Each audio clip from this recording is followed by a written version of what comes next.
lower your expectations for people, but never lower your expectations for yourself. Never, right? Because the moment you lower your expectations, you fall to their category. You become part of the herd. When I initiate like a new conversation or I have a new business partner, right? I make it very blunt who I am. I'm transparent, bro.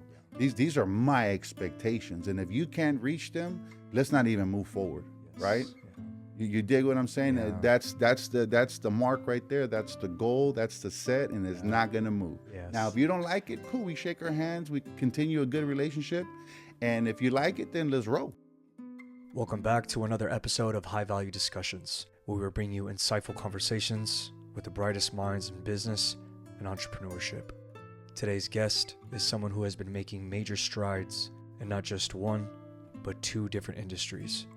He's an entrepreneur, a dedicated family man, and the proud owner of Ace Renovations and Alliance Bath Reglazing, two companies that are transforming the way we think about home improvement and renovation.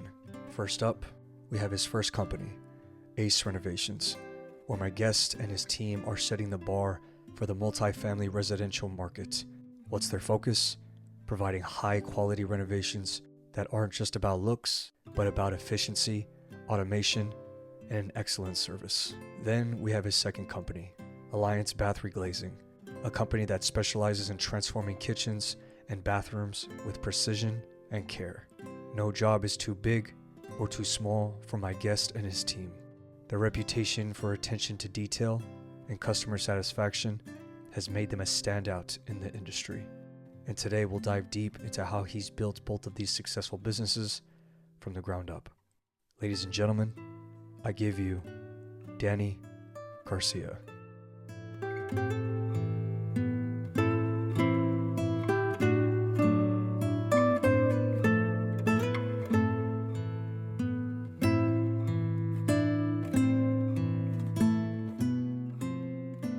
Where I come from, who I am, what's built me, bro, is one thing that I've learned, man, especially within the last 8 years, bro, is I believe in myself more now than ever, man, right? So if I'm gonna walk into a room, I want to let my presence be known. Yeah. I'm good. I'm there for good vibes and good help and doing the right thing for the right people. Yeah, and I love, bro, like, because I always consider myself to have a very crazy amount of energy, but you matching that, I'm like, oh man, this is gonna be a good one. Hey, bro, as soon as you open the door, I was like, oh, man, we about to knock this one out Right. the park, bro. We about to do this.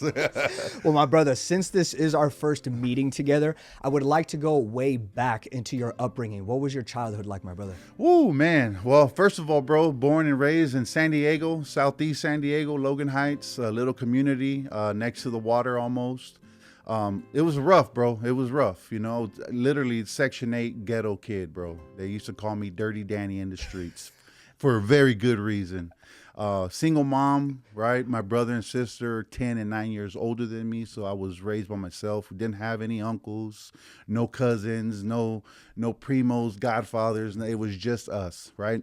Honestly, it was just me, right?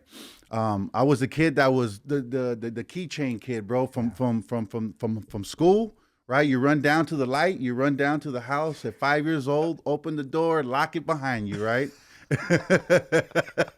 But you know, eventually those doors, I wanted to see the world, man. I wanted to go out in the streets. I wanted to see what it was about. Got into a lot of trouble, right? Got involved with drugs at a very early age. Got involved with the streets, thugs, gangsters, right?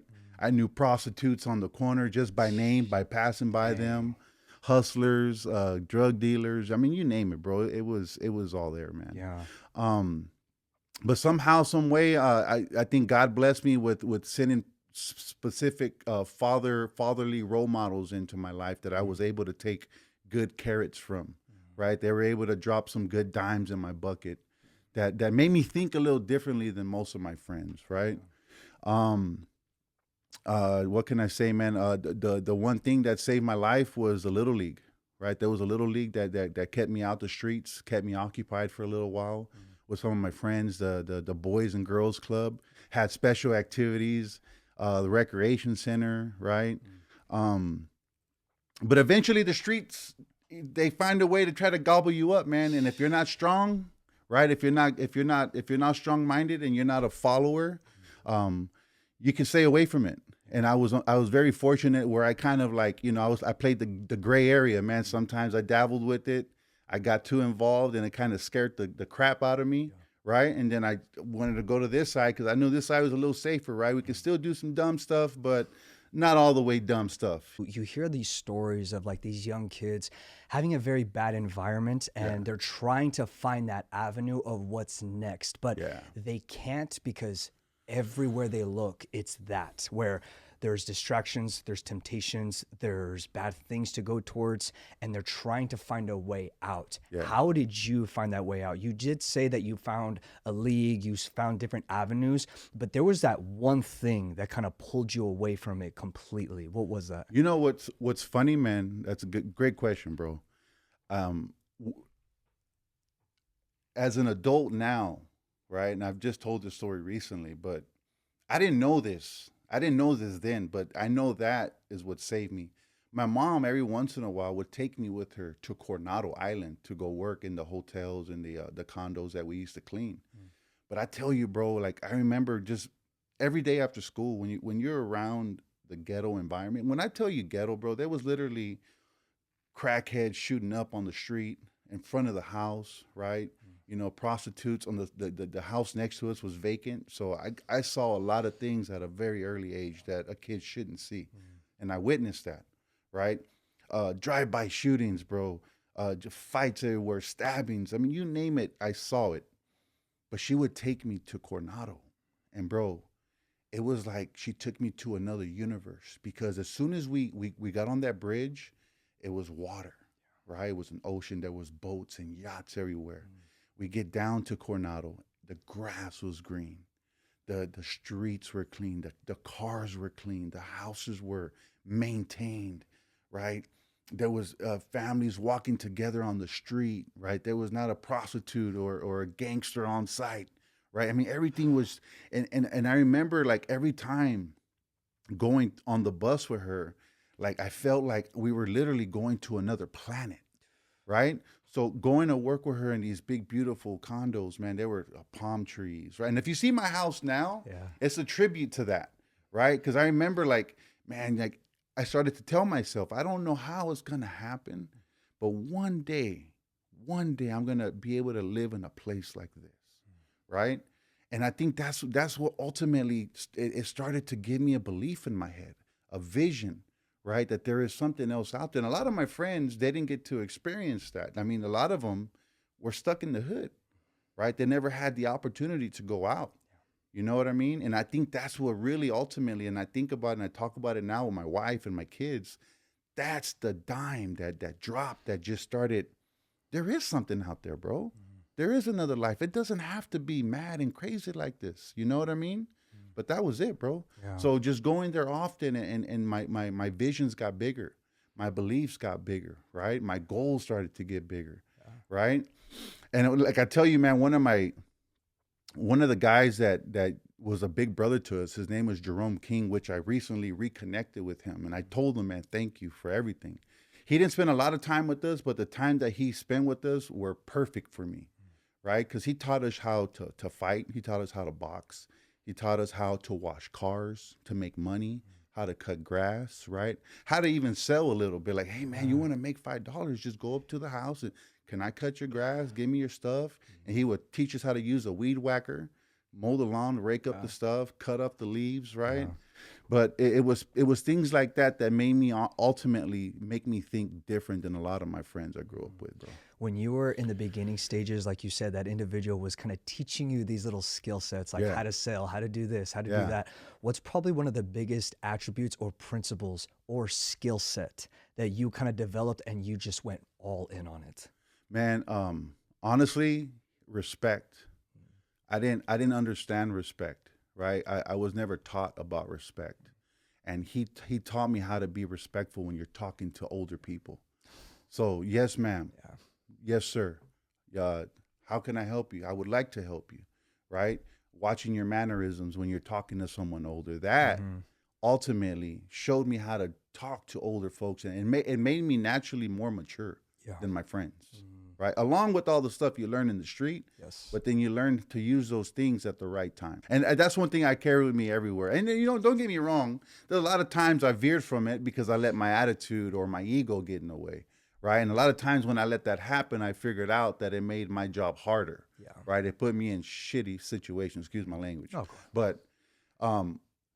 But the one thing I always carried is in business, if you want business, if you're trying to get business, if you're trying to collect money, right, in a transaction, you have to have the respect on the table. Yeah. Right? Your self-respect and the respect you're giving to the people. Yeah. And people can sniff it if it's being fake or 100%. if it's being just kind of nonchalant, because this is the thing.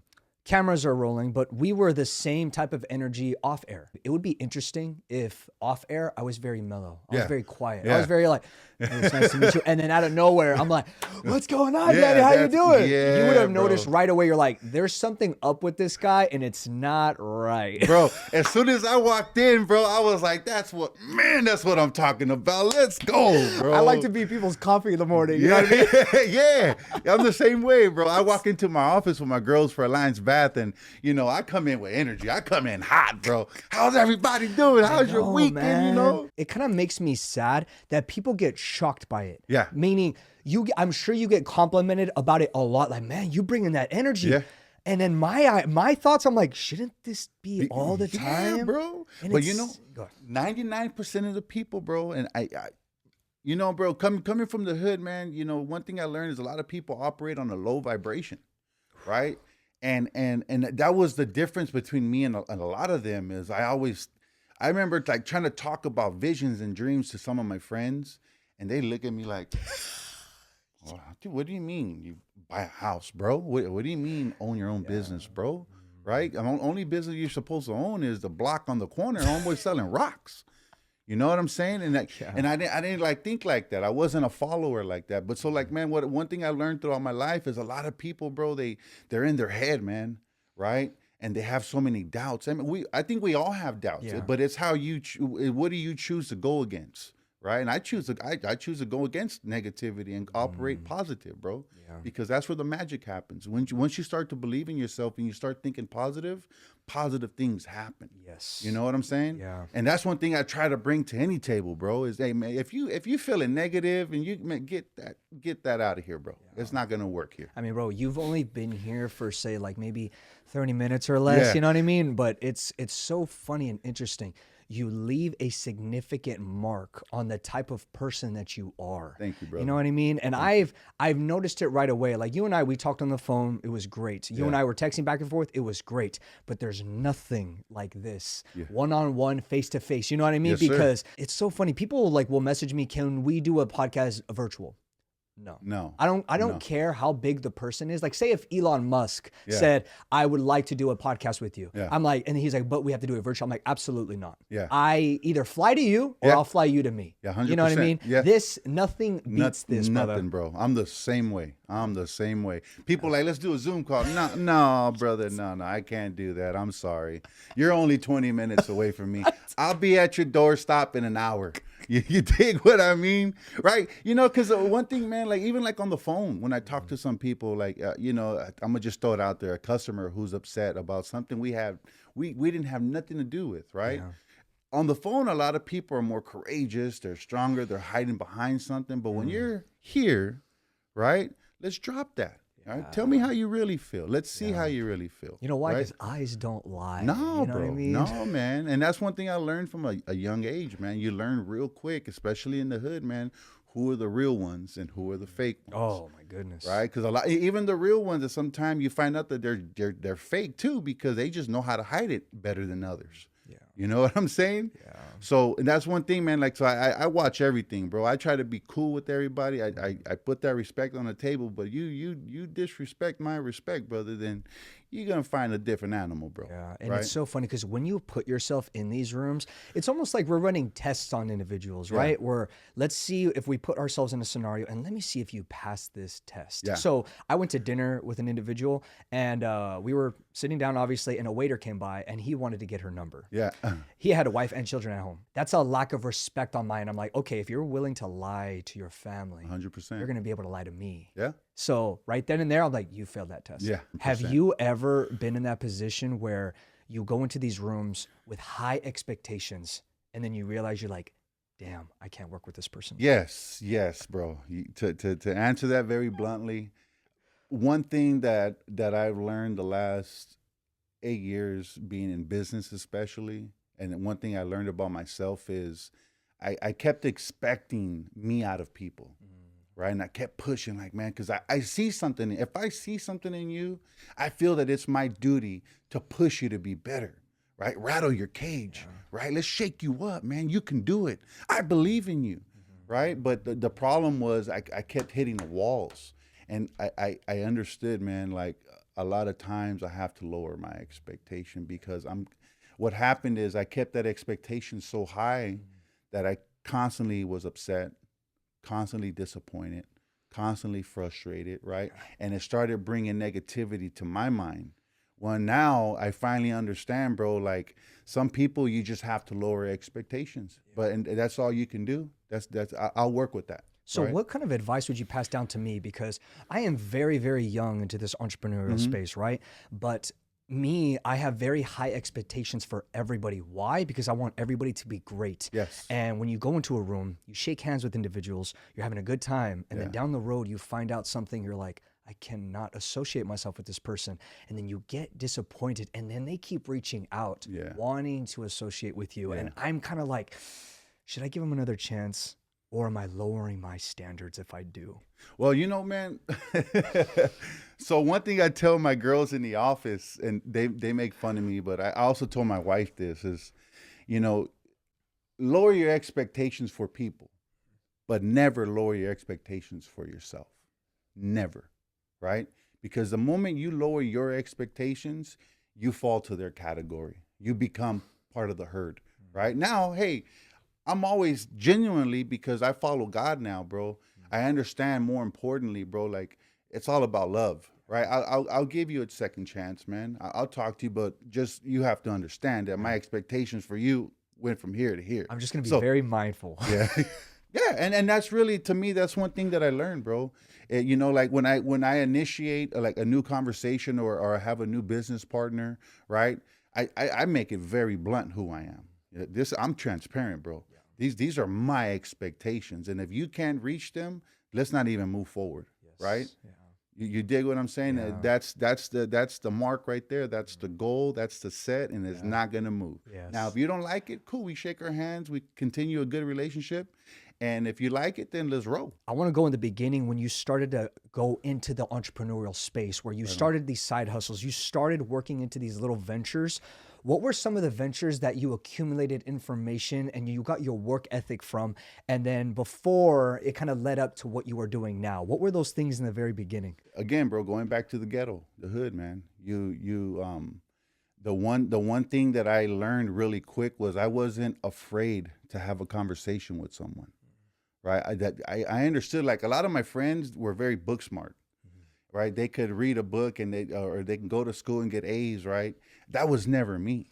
I learned by talking with people. I learned by seeing. Right, I learned by doing. I learned by action, motivation. Right, so that was one thing. Like for me, I learned you got to get out there and do it.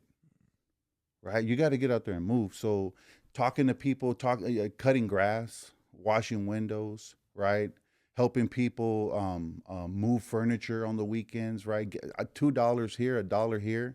The work ethic came from working with my mom as well, right? Understanding being with this general, I called her the general when she was at work because she turned into focused, right? This is what we got to do. This is how we got to get it done. These are our expectations. These are their expectations. We have to meet, right? Then I started getting to the age where I was able to start getting little jobs. I had a son when I was 15 years old. Wow. Right. So a lot of people don't know that. And I remember I never had a father. So I just knew one thing, bro. I had to be there for him. I had to make sure. I didn't know how I was going to do it. But I knew one thing. I wasn't going to give up and I wasn't going to run away, right? No matter what, no matter how bad the life got, no matter how stressed out, it was going to happen one way or another. So I started getting different jobs. And one thing I noticed with each job was everybody around me operated on a low vibration. They only wanted to show up, do the bare minimum, right? And didn't want to do more than what was asked of them to do. That was the opposite of me, right? I wanted to get more money. So how was I going to get more money? I had to work a little harder. I had to do a little more. I had to work sometimes overtime and not get paid to show them my efforts, right? My great attitude, right? I was the one, hey, Mario said he couldn't come in today. We're going to be behind the schedule, but don't worry about Mario's task. I'm going to do mine and I'm going to do his to make sure we get this done. Right? Standing out. Yeah, man. And that was just one thing. Like anything I put my name on, I wanted to be the best. So in high school football, I wanted to be one of the captains, right? And how do you become a captain, right? You got to be a leader. You got to lead by example, right? So I was going to school, going to football practice, going home to my son for a couple hours, and then going to work from like 8 o'clock to like 2, 3, 4 o'clock in the morning and doing that all over again. Dang, man. Right? And it could have been easy. I could have said, I don't have to play football. But, I said it wasn't his fault he was born, but I'm still not going to let that stop me from doing what I want to do. Right? Because, every kid, man, you have a dream to be a sports star, a superstar, right? A rock star, right? We all had that dream and ambition. That was one of mine. That was something that I was holding on to the very end. Fast forward, I graduate from high school. I get a job, right? I go to junior college, and I find out very quick, man, I just can't be in school, because I always thought about, how am I going to feed my son? How am I going to put money on the table, right? How am I going to buy him shoes, right? Granted, I knew one thing that was never going to change either was hard work, bro. Nobody was going to outwork me. Nobody was going to outsmart me, right?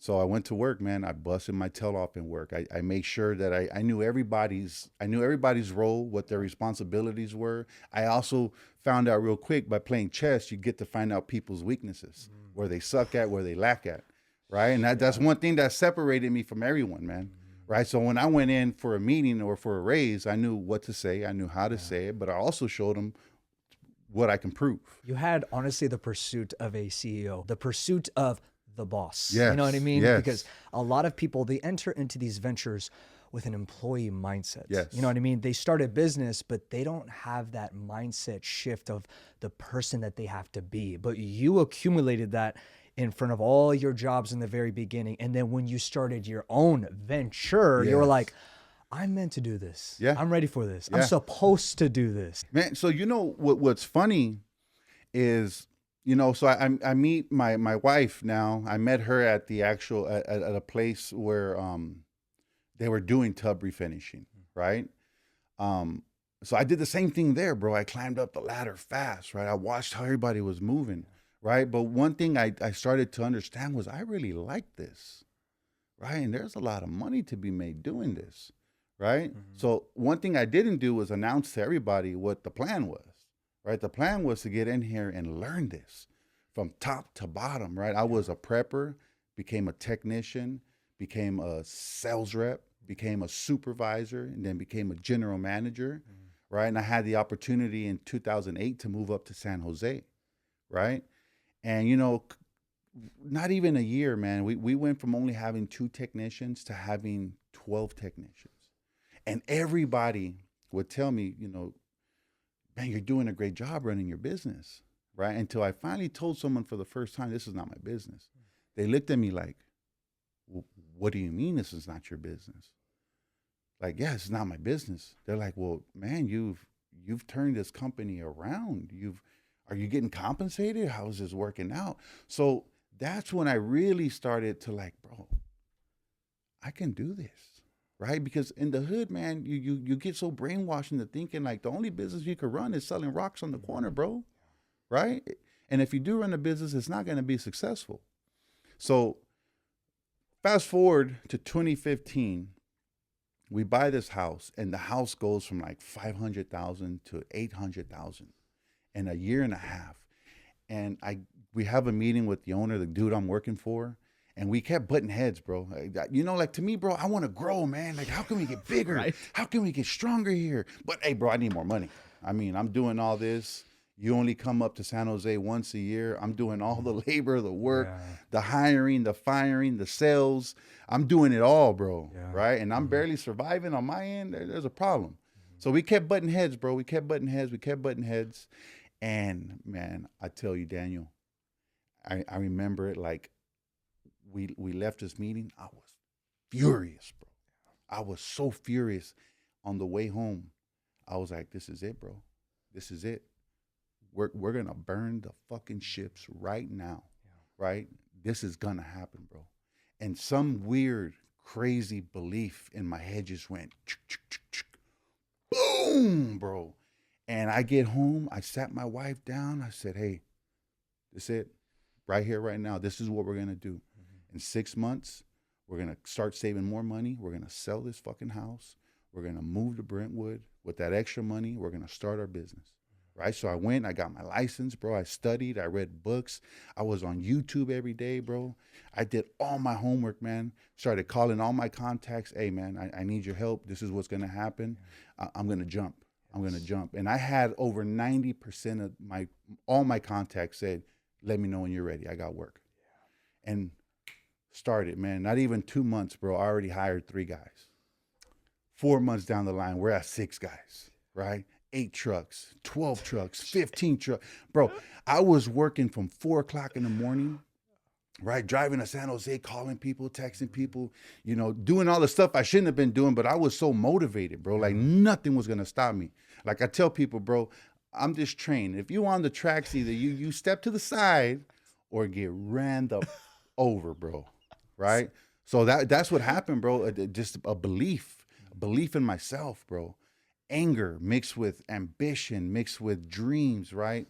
Thinking of my mom, thinking of the hood, bro. How far we got to go, how far we still need to go, bro. How many people I can help, right? How many guys I can give a job to, right? And not just give them a job, but be a counselor for them.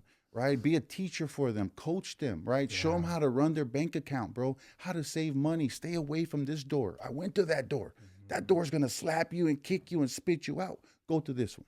Just believe me. I wouldn't lead you in the wrong direction. See, you're a perfect definition of what it means to be dangerous in all aspects of life, because you're not just a specialty. You're not a specialist just in this avenue. You're a specialist in multiple avenues. And that's what makes you dangerous in a good way. I always talk about that for especially the young men out there, how you need to prioritize being dangerous in every aspect of life because you're very diversified. You can handle multiple tasks at once, but when you know those multiple tasks, you're able to hire the right people for each and every one of those tasks. Yes. So brother, for you, when you are finding those individuals, what are you looking for when you're bringing them in? Man, bro. Well, I was looking for hardworking men, family men, right? Some men with some kind of values, bro, right? I was looking for men that would be willing to listen and willing to learn, willing to take a risk with me, right? Because a lot of these guys, I'm sure they're looking at me, big, bald-headed Mexican, right? He's probably just going to use me and you know, stuff. And I understand it, because a lot of the guys I hired before, I heard all the stories of how they've been taken advantage of. They weren't paid. Some guys were still trying to get paid after working for 5 months, right? And letting them know, like, bro, I will go hungry before I pay myself. I have to make sure you're paid, right? That's just who I am, bro, right? If you're coming to work for me, you're believing in me, you're giving me an opportunity, you're putting yourself in a place to feed your family. It is my obligation as a man, as a leader, right, to make sure I take care of you so you can take care of your family. Yes. You dig what I mean? Yeah. So talking a lot of guys, bro. I'm the 5 foot guy, bro. If a guy comes to me within 5 feet, I'm handing him a card, right? And sometimes there's guys that get interested, like, man, I'm working at this job right here, don't really like it, you know, et cetera, et cetera. And then I start chopping it up with them right there, man. Well, what are you looking for? What are you trying to do? Maybe where I'm at is not the good place for you. But let's help you find somewhere that you can excel in, bro. Yeah. Right? You don't have to be locked in there. You're not married to them, bro. I don't want you to be married to me, right? If you come work here, put in your time, do your work. I don't have many expectations other than come in, do a good job, and if you feel that this isn't the place for you, let's end it on a good note. Let's leave this window open, right? So if 5 years down the line it doesn't work out and you need somewhere to sit for a little while, I'm right here. You know what's so funny about being a leader? When you're bringing in the right people, it's almost like you want them to surpass you. 100%. That's the job, man. I tell people use this as a launching pad for yourself, right? Well, I mean, anything like I tell people I don't know everything, but I have a good amount of experience in my life where I learned I went through a lot of doors and got my ass kicked, right? But one thing I would do to the people asking me is I definitely try to point them in the right direction, bro, and lead them to the right door, at least the door I believe is best for them. What people don't talk about is entrepreneurship, business. It is it is up and down. You got a good month, you have a good couple of weeks, etc. And you're like, man, what happened in February? Man, what the hell happened in April? You know what I mean? So there are problems, man. We love those though. We love putting puzzles together. Man. But what are the biggest headaches for you, brother? And how do you guys get through those days? Well, you know, man, in my industry, well, we have two industries we're in, right? Well, one is the Ace Renovations and the other one is Alliance Bath Reglazing. Alliance Bath industry is very niche, right? Not too many people know that they can refinish their tub, right? A lot of people think with the tub, I just rip it out and put a new one, right? A lot of people don't know that we have a solution that we can do it in 2 hours and it's brand new again, right? The biggest part is hiring guys and training them, like hoping that they stick around long enough to be trained, right? Because a lot of times, man, people it's too hard for them. It just doesn't make sense for them, right? So the biggest problem is training guys, hiring them, finding the right guys, getting them trained, but getting them trained to do it the right way, right? That is the hardest part. So there's times, man, we'll have 12 technicians in February, and then all of a sudden March comes around and we only have 5, right? That's always been, but the name of the game is always be recruiting, always be hiring, right? Always hustling, bro. Putting ads out there, putting our name out there, right? I'm out there every day. I can't sit in the office, bro. I can't be in a box. I got to be in my truck out selling, talking to people, bro, hustling. I mean, I put myself in the middle of great people, right? Like I tell people, we're like Voltron, man. I make sure that everybody's playing to each other's strengths. So that way I don't have to carry all of the load, right? Where I can focus and do what I do most is reaching out to people, talking with people, selling, bro, trying to hire new people, getting people come in, you know, selling to our employees that they're in good hands because they are in good hands, right? Yeah. But yeah, man, there's a lot of times where at the very beginning, I tell you right now, Daniel, where I mean, shoot, let's just cut to the chase, bro. COVID, 2020, bro, right? I tell people this all the time, and I take it with great pride. Not one day we sent anyone home, bro. We had a job for all 10 technicians, both girls in the office, every single day, Monday through Friday, sometimes Saturday, bro. We all hustled. We all got the work in. We were all making phone calls, emailing people, making sure that the machine kept running, man. But that's a tribute to our hard work and what we've been able to build, right? Our system. At the beginning, the first 2 years, man, we were robbing Peter to pay Paul, bro. We were having good months, horrible months. Or man, should we close?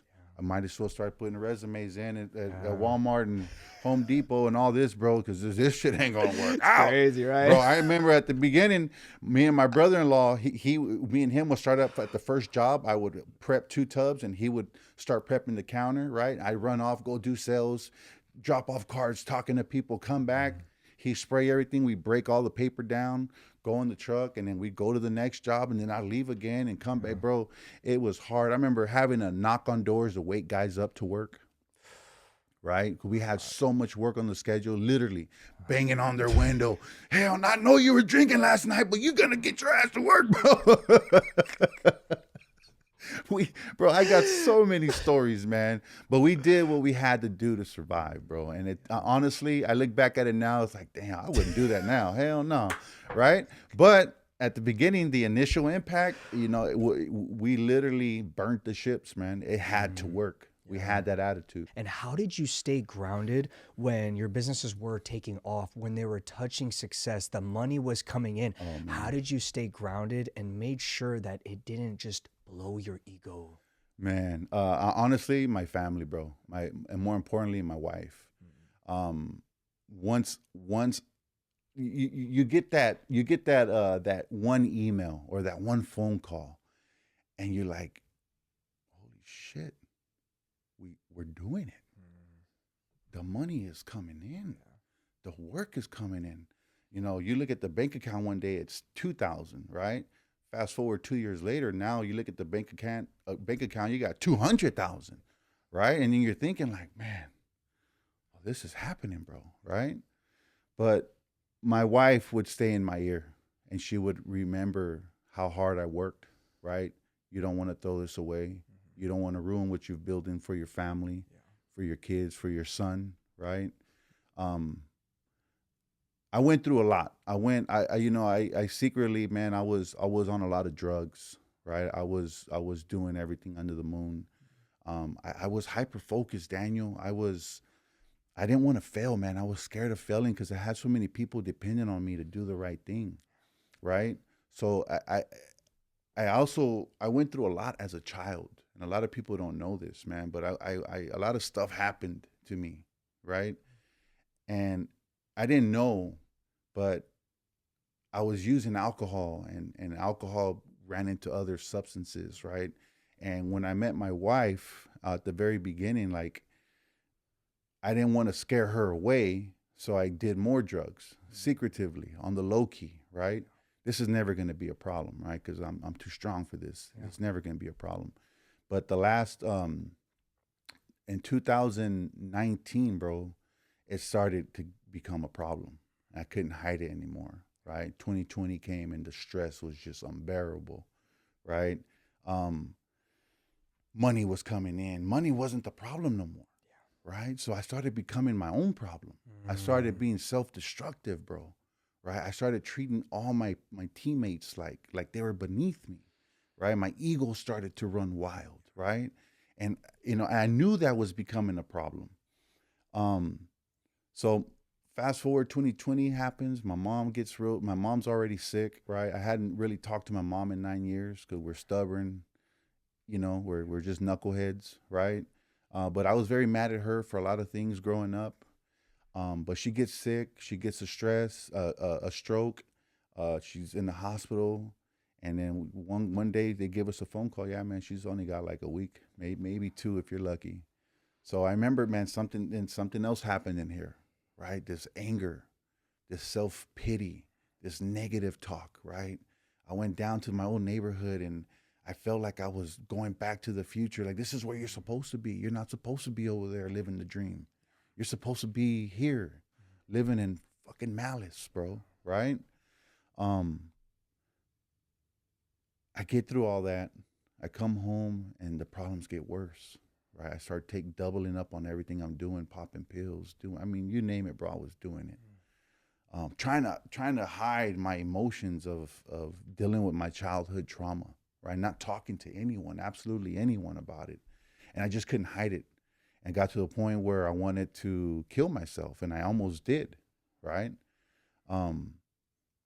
That was a blessing. When that happened, 2 years I've been working. I started working on myself 21, 22. I started going to God, bro. Kids started going to church. I turned my house upside down, Daniel. I flipped it up, man. I turned my girls, it changed them. It changed our relationship. It changed everything, bro. But after doing all that work, after going to church, I've never been this centered. I understand my purpose now, bro. Right? I understand the power that I have. I understand that I'm a true helper and a giver, right? And a provider, right? A visionary, right? I want to lead people to the right thing, not the wrong thing, bro. Right? I've been sober, right? I've been going to God. I've been reading books, educating myself, working out more now than ever, going on walks. My patience has increased, right? Especially with my family, right? all that happened, bro.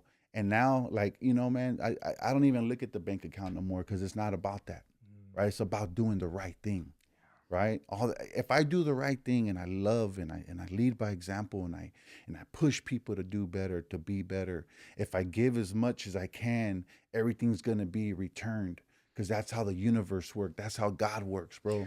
So I understand that now, right? I never understood that before, right? So the more I give, the more I get. So I try to give as much love, bro, as much as I can. I try to help. Um, so now, bro, there's no ego, man. That dude is gone. There's none of that, man. It's about doing the right thing. It's about love. Have you ever seen that from experience when people are starting a business or getting into a venture, their priority is the money and not the fulfillment they get out of it? Yeah. So for you, you're a great example of this. You're doing something that fulfills you and that makes you free. And that's why I applaud you, brother. From Thank you. inside, man, Thank you, brother. I am very proud of you. And I've just met you today, but Thank the you. whole story that you just said, I'm like, damn, I wish people were like that. Thank you, Because brother. people prioritize the number over the fulfillment. No, Have you seen that a lot? Yeah, all the time, bro. I mean, don't get me wrong, bro. I was chasing the dollar just like everybody, bro. Right? And a lot of things had to happen, and I thank God because I understand now, bro. Right? That's not what we're chasing, bro. We're chasing help and freedom and leading and love, right? Like I think about it now. Like one lady told me, like, Danny, it was a seminar and they invited me to go speak in my own neighborhood, Logan Heights. But this lady at the end, she pulled me to the side and she was telling me her life struggles. But at the end, she says, I mean, do you realize like you're giving 40 people paychecks to help them feed their families? How powerful that is. But it was like I knew that, but the way she said it and how she said it, it blew my mind, man. Like, man, that's the ticket, bro. Right? I gotta help more people. If I build this even bigger, I can help more people.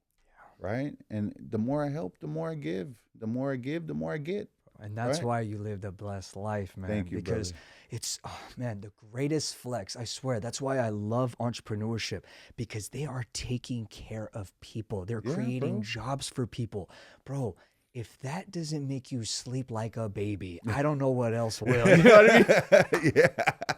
Like, man, I'm telling you, it's the real life flex, being able to take care of people Yeah. and seeing the fruits of it from afar. And you're sitting on the sidelines like, That's awesome, bro. but there's still more work to do. Yeah. It never ends, And right? that's the part though. That's the part that drives my wife crazy. That's the part that drives me crazy, bro. Is I don't stop, man. Like I'm always thinking of how can we get better? How can we improve? How can we do more? Right? Because the bigger we get, the faster we get, the stronger we get, the more people that we can help impact. Exactly. You And know? then we want to accumulate more skills so we can do so. Yeah. So, brother, I know there's like that weird thing where it's like, you got to take it easy. Yeah. You got to do a little bit less. You got to chill out, so on and so Yeah. forth. But like you said, the higher we aim, the more that comes when it comes to responsibility. Yes. Therefore, we have to show up for that responsibility. We Yes. can't just accumulate all of this and think, oh, now I could lay back. No. No. You got to show up more than you already were before. You got to be more persistent. You got to be more consistent, bro. That's the one thing I preach to everybody, and the one thing that that drives my wife crazy is I have to. I just can't. I just cannot sit on the sidelines. An opportunity for Ace Renovations landed on my lap, right? And right away I'm thinking like, man, this is a blessing, right? But what are we gonna do with it? What can we do with it? How big can we make this? How many people can we help, right? And now, Ace Renovations is pushing 30 employees. You know what I mean? We're working throughout the whole Bay Area, right? And all that would have never happened have I never believed in myself. You know what I mean? If I'd have stayed status quo, lived very comfortable, everything's very easy, right? And a lot of people are like that, bro. And then one thing about me is I've always been a risk taker, a mover, a shaker, a baker, right? And now it's more strategically, right? I don't have, like one I heard this quote. This guy said, what got you here isn't going to get you there. Right. And that really spoke to me because a lot of times I catch myself still paranoid. right? I get paranoid like somebody's out there going to take this away from me. Somebody's out there chasing me. Somebody's out there working while I'm sleeping, Danny, right? And I know I'm doing it to myself. Bro, we relate so much. You know, I got issues, bro. I got issues, man. Like there's a lot of times I wrestle with that, bro. And you know, and again, that's where my wife comes in, and she has to Caesar Milan my ass sometimes. Push, push. Hey, you're doing it. Slow down, right? And there's times I get into hyper focus mode, bro, and like I don't even know that I'm in there. Yeah. Right? But I'm moving 1,000 miles per hour. Right? Where it's taking one guy to do one task, I did 20, homeboy. What are you doing? Right? When I go out to do sales, my goal is every day to visit 40 properties. At the end of the day, nah, bro, we did 50. What's up, dog? Yes. Right? That's just the way I operate. You know? Persistence and consistency are the two main things in entrepreneur life that I've learned you must have and you must never let go of. When you're thinking about those moments when it's like you're having those thoughts of somebody's trying to take this away from me. There's somebody out there who's in the same niche, and what are they doing that's going to be able to capitalize and put me away? Yeah. Honestly, brother, there's like that weird emotional trigger that gets us. Like that brings back to my fight career where if I'm chilling, my opponent's probably running right now. He's probably doing another round right now. Yes. I'm always thinking of how could I get ahead? Yes. So for you, brother, in everything that you're doing, what do you look for and what do you do to make sure you stand out the most and that you're constantly ahead of competition? Man, so something I figured out a couple years ago, and I wrestle with it still, right? I might sound like a hypocrite right now, but there's times where I've understood, bro. I think for me, I gotten to the point, bro, where I'm only competing against myself. Nobody out there wants it this bad, bro. Yeah. So what am I doing now? I get all my numbers from last year, right? I get everything from last year. Okay, like for example, this year we had a meeting January. That's the company we're up against. We need to exceed those expectations. We need to do better, right? Because if we do better than that, because last year was a phenomenal year. If we do better, there's no one out there in the race with us, man, right? There's no one out there who wants it this bad. There's no one out there who's having meetings about all this, right? None of our competition wants it as bad as we do, right? So, but then I catch myself, my mind's playing tricks on me, man. There's actually somebody out, and then I get on the interweb, bro, and I'm like, you're searching everybody. Okay, oh man, you only got one technician. Oh, you only have two technicians. Oh, you're still spraying bathtubs, bro. Oh, man. You know, and then I look at it like, oh man, we're way ahead of the fight here.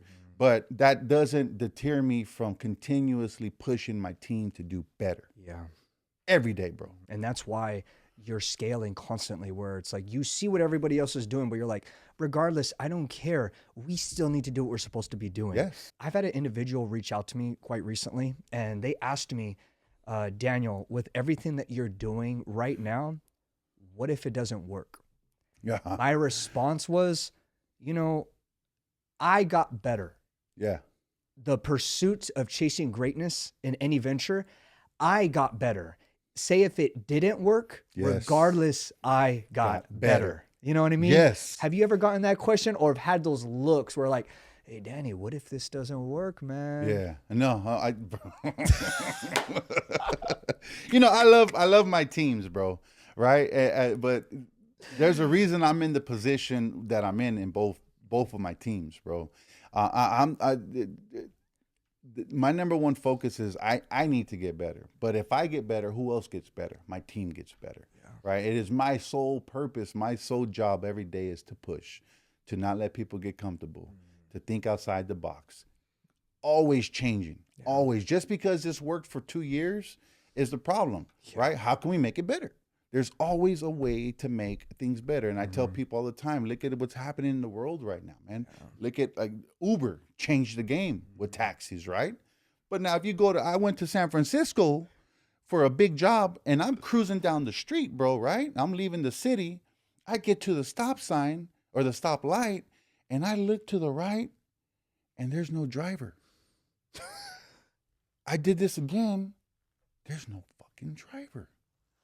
And it goes in front of me. Crazy. And it says Uber on the back. To me, that just blew my mind. And I go back to my team and I'm like, see, no matter how big you are, we must always be evolving, changing, right? We don't know it all. Even if we want to bring something in, let's bring it in, let's try it out. And if it doesn't work, then it doesn't work, right? But that doesn't mean we stop here. And that's the problem with why a lot of businesses collapse, is they get to the point where a little system is working and they get comfortable. They get happy. And guess what happens, bro? Right? This is the success they got versus this company. But this company said, no, let's keep trying. Let's keep doing something different. And then this is what happens, bro. And then they get stuck here. You know, and that's one thing that scares the piss out of me with both of my businesses, bro. Yeah. But what do I want to be different? I want to be different. I want to evolve. I want to change the game, right? I want to be the guy that everybody comes to in this industry for advice. Like, what did you do?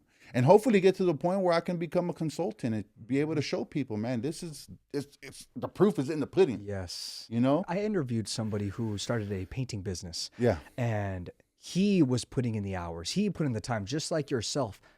Became a consultant where people are paying him to speak at these events and talk about what he's created. So he's like the man when it comes to painting. And people are listening to him who are in painting businesses and they're like, oh, we got to listen to this guy. So that's a really powerful thing when you build yourself to a certain spot where you're the guy to speak about it and educate others.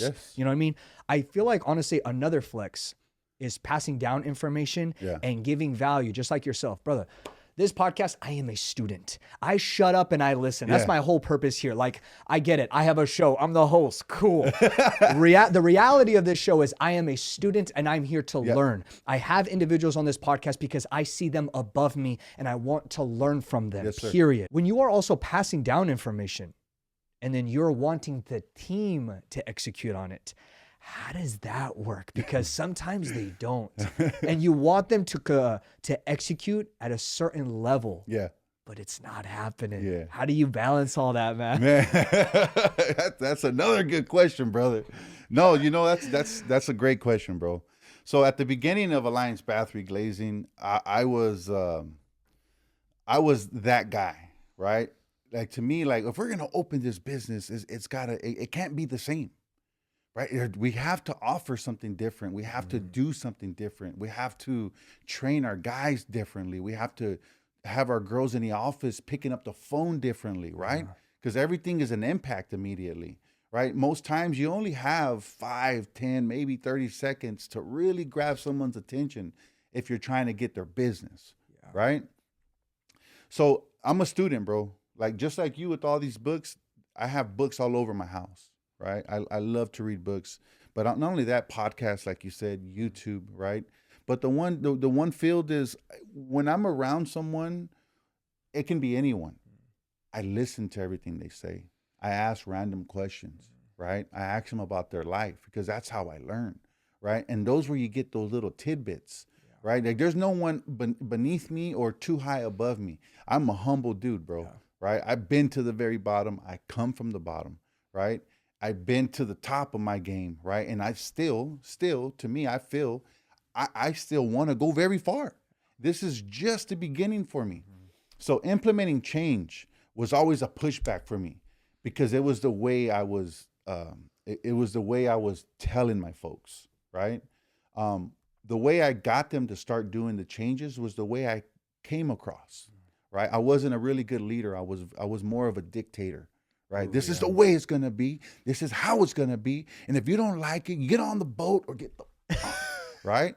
And and to their defense, I was the leader of it. Right. So I was kind of bullying my way to them, and they got it done, but they didn't get it done wishfully wanting to. Right. They got it done more of a fear aspect. And I noticed that wasn't right. I noticed because, like I told you before, I was going through all these stuffs and all these changes. But as I started to evolve and I started to become closer to God, I understand, man, there's a certain way we have to do things, right?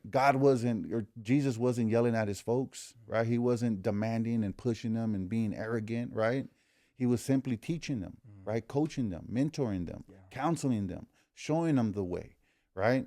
So I think that's effective how you approach them, right? And you make them understand what they're good at and what we can use in their capabilities to make this new thing work. Yeah. Right. And so that's one thing that I learned, man, is if you want your team to be on board with what you're doing, you got to present it the right way and you got to show respect. Is it a lot of a big weight on your shoulder being the leader? Yeah, a lot, man. Yeah. I'd be honest with you, bro. You know, before it was really heavy, right? I just didn't want to disappoint, bro. I was scared of disappointing my people, right? So I did everything times 10, right? When everybody was asleep in the house, bro, I was up till 4 o'clock in the morning working, right? Getting my schedule ready for the following day. But as we got bigger, right?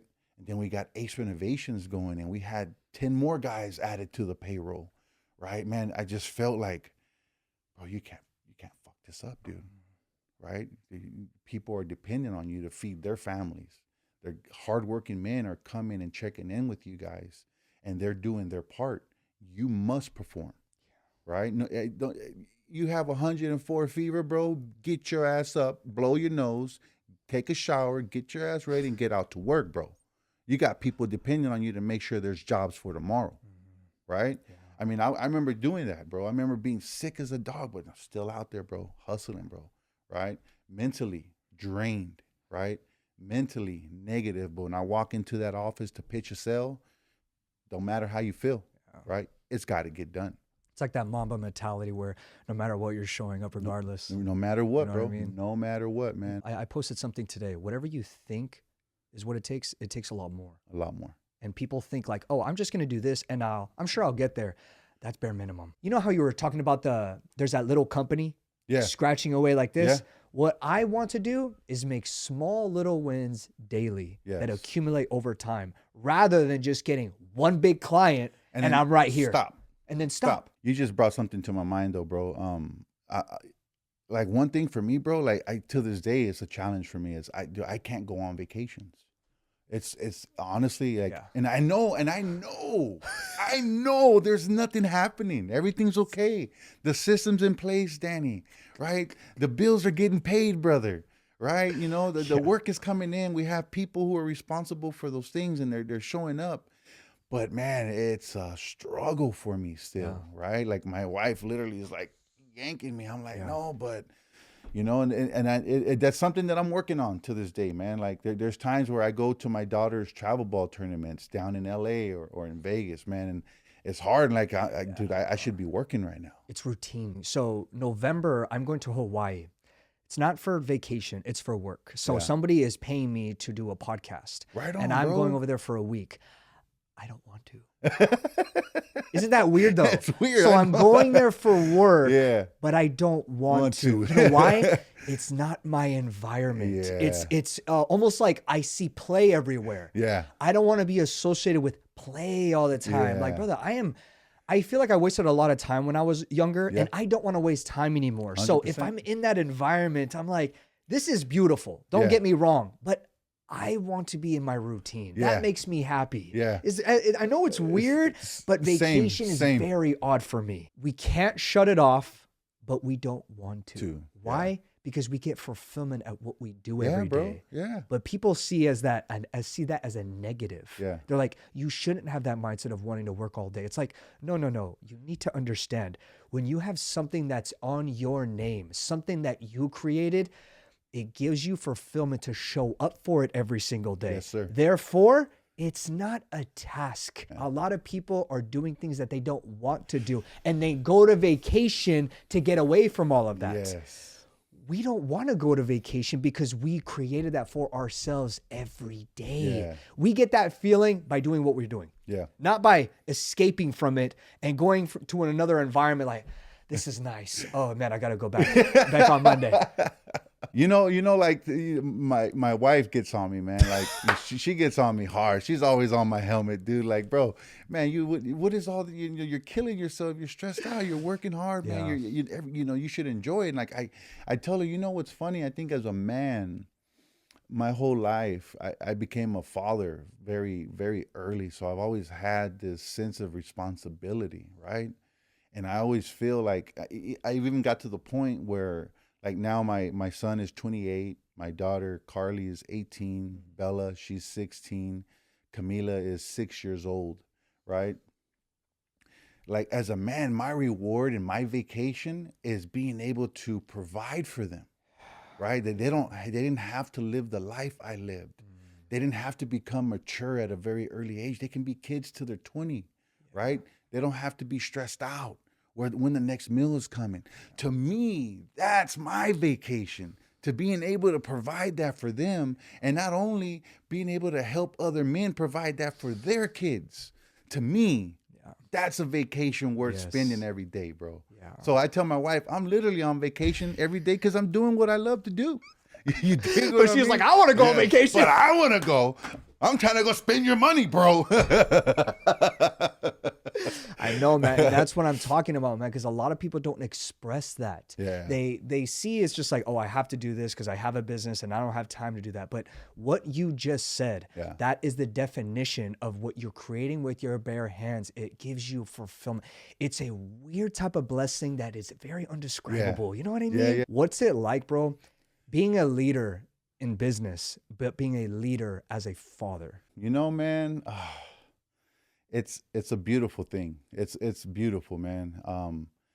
Don't get me wrong, bro. I've done a lot of dumb things. I started at a very early age to be a father, right? And you know, a lot of people are like, "Man, you're 15. You had no idea, right?" But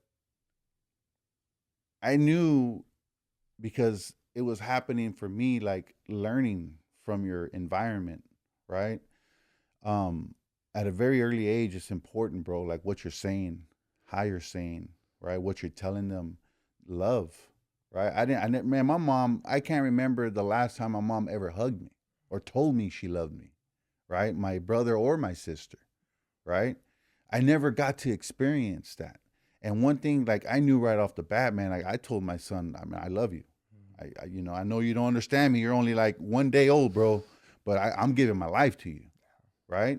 I'm going to make sure that the way it's paid for you, you know, you don't have to do all this. You don't have to go through this, right? The same thing with my daughters. Being a father is very special, man, right? Because you help molding them to start their lives mentally, right? Like every day I tell my girls, right, repeat after me. I believe, right? I'm strong, right? I'm kind. I'm a leader. I'm a giver. I'm a helper. I fear no man. I only fear God. I'm hardworking, right? I'm ambitious, right? I tell to this day, every day to my 6-year-old, if we're in the house together in the morning, right before I'm getting ready to go to work, we say that ritual every day, man, because it's important for them to believe in themselves, right? To hear the journey of their day, to be just to listen to them, bro, right? It changes them, right?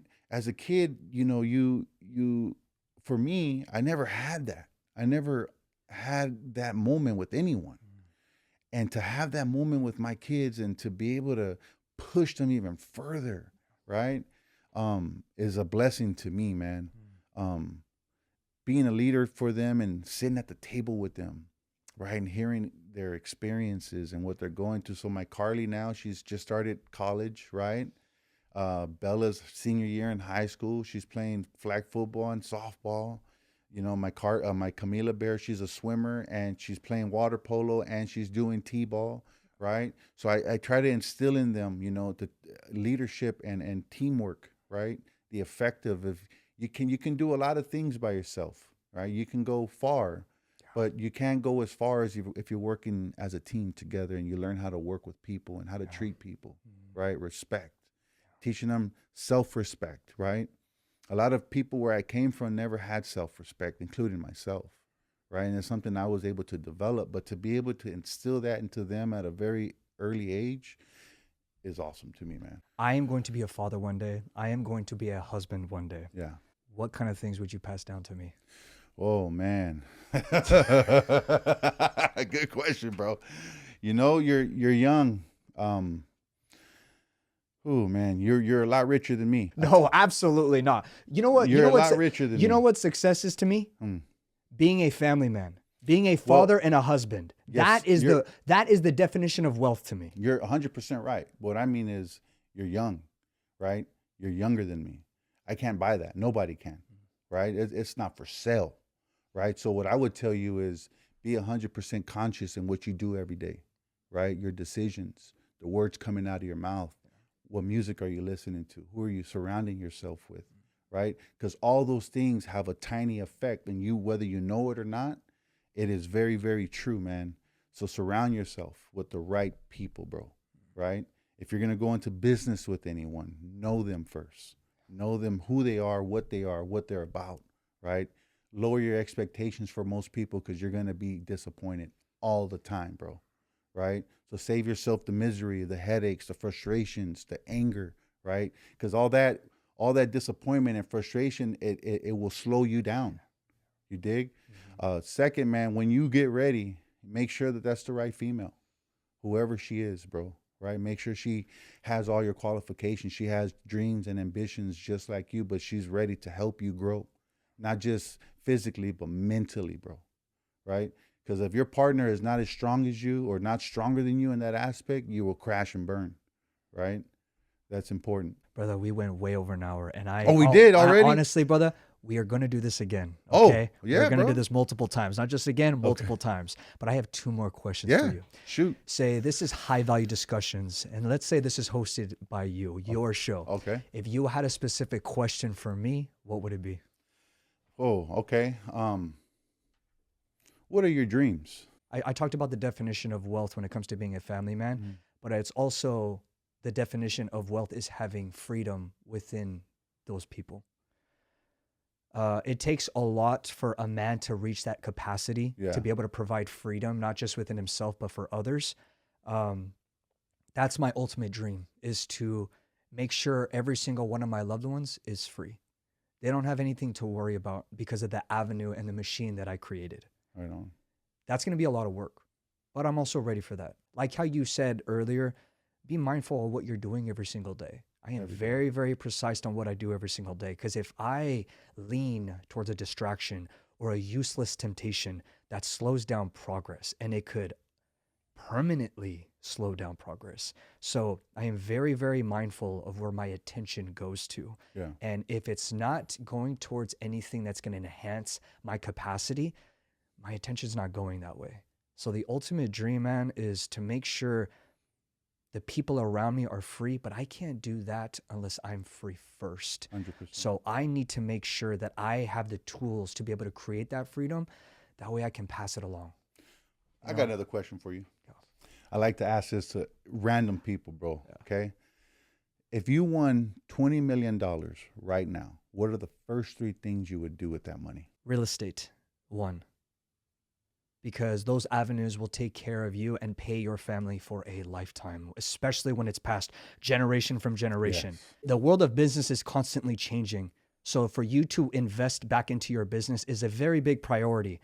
Therefore, you have to invest into the changes. Yes. Otherwise, you'll be stagnant and you will crumble. 3, myself.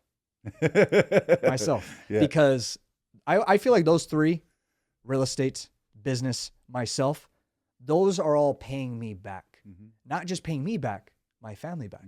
There's machines and there's assets that it's taking care of everybody. Yeah. So a lot of people say, I want to buy my mom a car. I would want to invest into things that pay us back. Last question. Go. Last question, let's bro. go.